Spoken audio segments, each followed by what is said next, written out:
Hello students, today I will discuss chapter 6. Okay, so chapter 6 is applications of derivative. Okay, it's a very important chapter.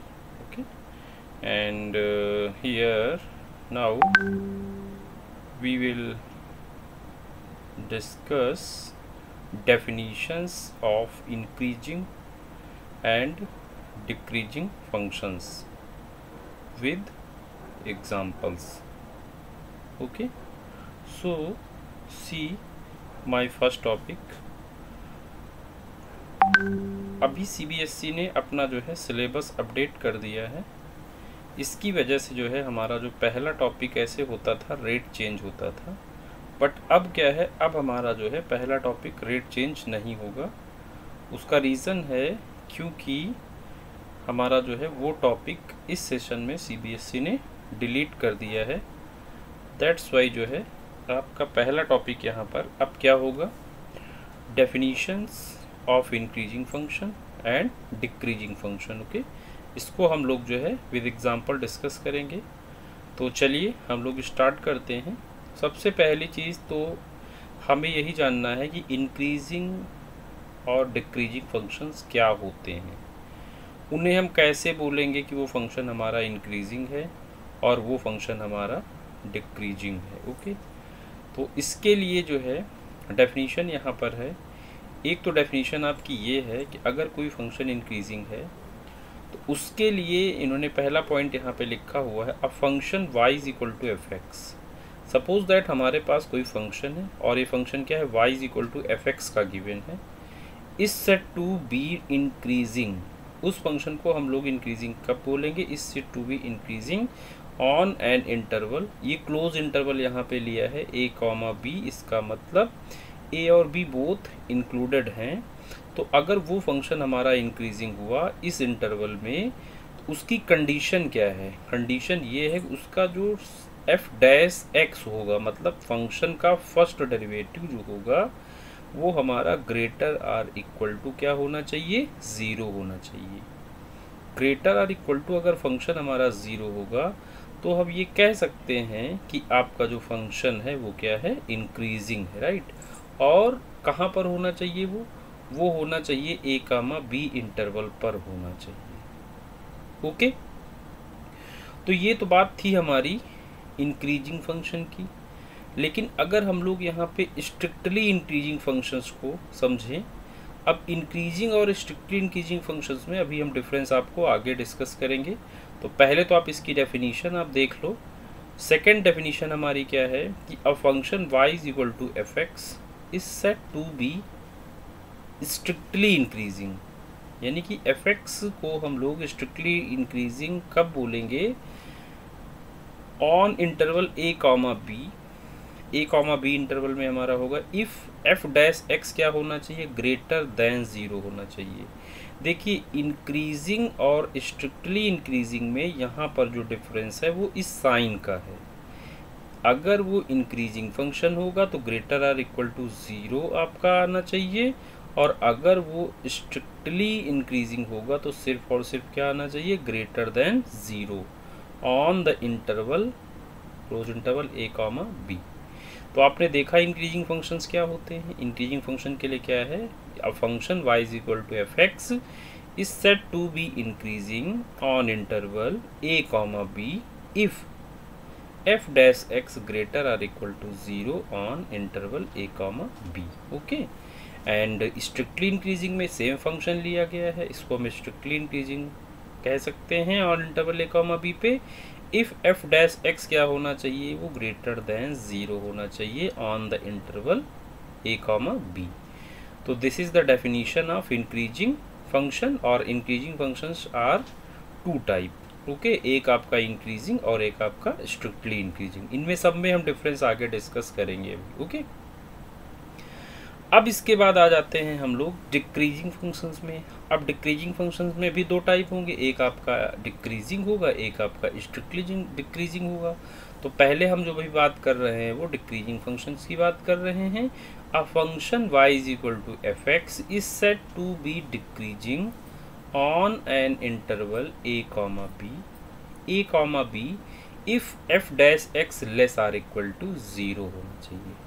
क्या होना चाहिए यहाँ पे? अगर कोई फंक्शन डिक्रीजिंग है तो f डैश x मतलब उसका जो फर्स्ट डेरिवेटिव आप निकालेंगे वो less or equal to 0 proof करोगे, और on interval a comma b पर, यानी किसी इंटरवल पे इसको आपको दिखाना पड़ेगा कि ये जो है लेस आर इक्वल टू 0 है, दैट्स वाई आपका ये क्या हुआ? डिक्रीजिंग हुआ।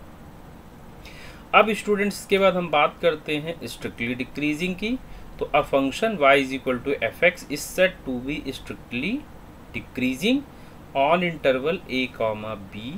ओके, इस इंटरवल a comma b में इफ f डैश x क्या होना चाहिए? Less than 0 on interval a comma b।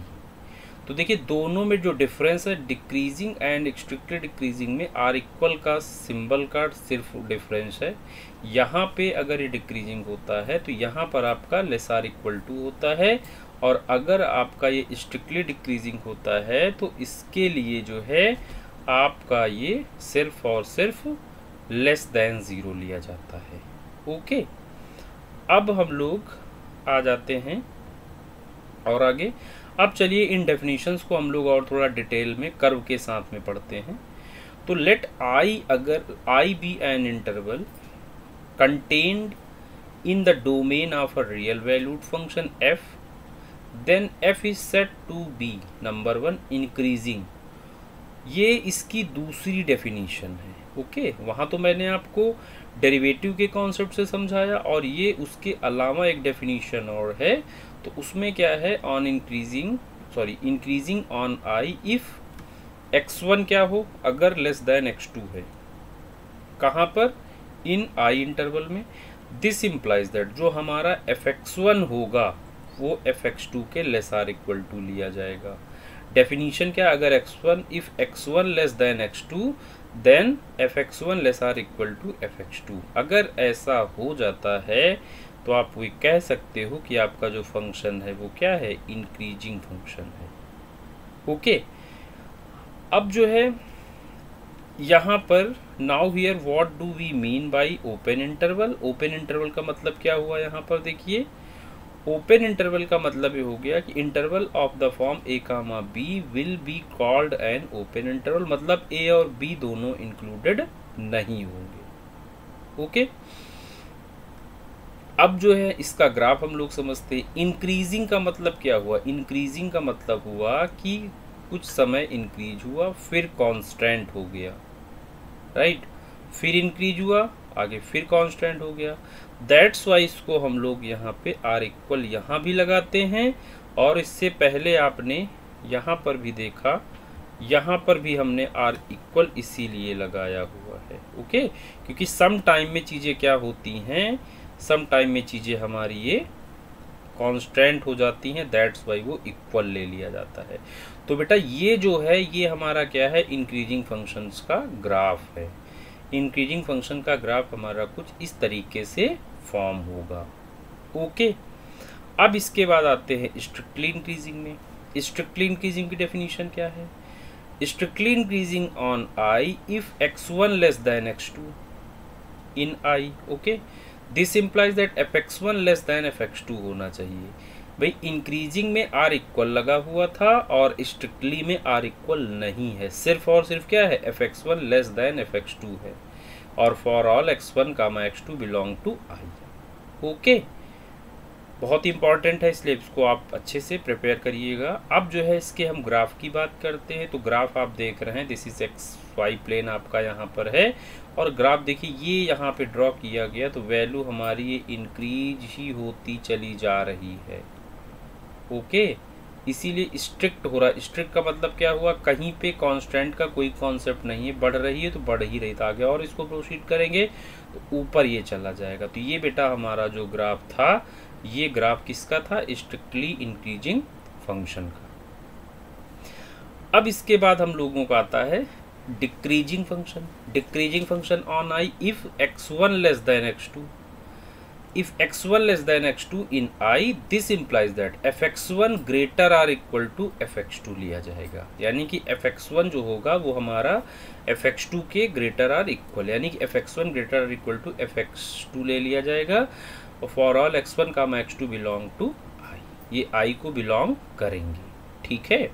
तो यहाँ पर क्या होगा, यहाँ पर वैल्यू x1 हमारी जो है ये क्या है, x2 हमारा ऑलवेज ग्रेटर होगा। तो आप यहाँ पे अगर आप ग्राफ को देखोगे तो वैल्यू यहाँ क्या हो रही है, डिक्रीज हो रही है।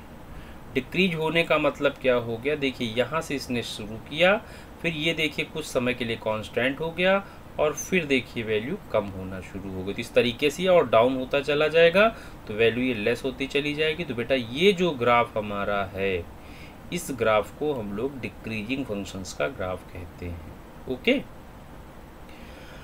अब इसके बाद आता है हमारा स्ट्रिक्टली, अगर स्ट्रिक्टली डिक्रीजिंग है ऑन I में तो क्या है, if x1 less than x2 है in I, this implies that fx1 greater than fx2, okay. fx1 क्या होना चाहिए, ग्रेटर देन fx2 होना चाहिए for all x1 comma x2 belongs to I, okay. अब चलिए इसका हम लोग ग्राफ समझते हैं। तो ग्राफ के लिए क्या है, ग्राफ में देखिए यहाँ से वैल्यू ये आपकी स्ट्रिक्ट डिक्रीज हो रही है। स्ट्रिक्ट डिक्रीज का मतलब कहीं पर आर इक्वल का कॉन्सेप्ट नहीं है, दैट्स वाई इसको हम लोग स्ट्रिक्टली डिक्रीजिंग फंक्शंस का ग्राफ कहेंगे, ठीक है। तो अभी मैंने जो इससे पहले डिस्कस किया, मतलब वो भी हमारी डेफिनेशन और डेरिवेटिव के थ्रू हमारी डेफिनेशन है, और ये हमारा इनइक्वालिटी के थ्रू हमारी डेफिनेशन है, चारों टाइप की, ठीक है। तो ये आपको क्या होना चाहिए, प्रिपेयर होना चाहिए, और ये आपका अगर प्रिपेयर होगा तो आपके लिए बहुत ही हेल्पफुल होगा, ओके। अब इसके बाद हम लोगों का, अगर मान लीजिए कोई ग्राफ XY प्लेन में कुछ इस तरीके से बना है, तो आप यहाँ पर देख रहे हैं ये वैल्यू इंक्रीज हुई, इंक्रीज होने के बाद फिर डिक्रीज होना शुरू हुई, फिर डिक्रीज हुई, फिर इंक्रीज हुई। तो कहने का मतलब ऐसे ग्राफ को हम लोग कहते हैं neither increasing nor decreasing function. तो ये जो हमारा ग्राफ यहाँ पर है वो क्या है, वो हमारा नाइदर इंक्रीजिंग नॉर डिक्रीजिंग का ग्राफ है, ओके। तो मतलब इसको क्यों बोला जा रहा है neither increasing nor decreasing, because यहाँ पे देखिए वैल्यू इंक्रीज हुई, यहाँ तक हाईएस्ट गई, देन फिर लो होना शुरू हो गई, ओके। तो सम टाइम इंक्रीज हो रहा, सम टाइम डिक्रीज हो रहा, that's why known as neither increasing nor decreasing. और अगर इसको डेरिवेटिव के माध्यम से आप करना चाहते हैं तो उस केस में क्या होगा कि जो आपका f डैश x होगा वो आपका इस केस में 0 भी आ सकता है, ओके। तो उसको हम प्रॉब्लम्स में देखेंगे। अब चलिए इसके बाद आता है, हम लोग देखते हैं इसका method, finding the intervals in which a function is increasing और डिक्रीजिंग।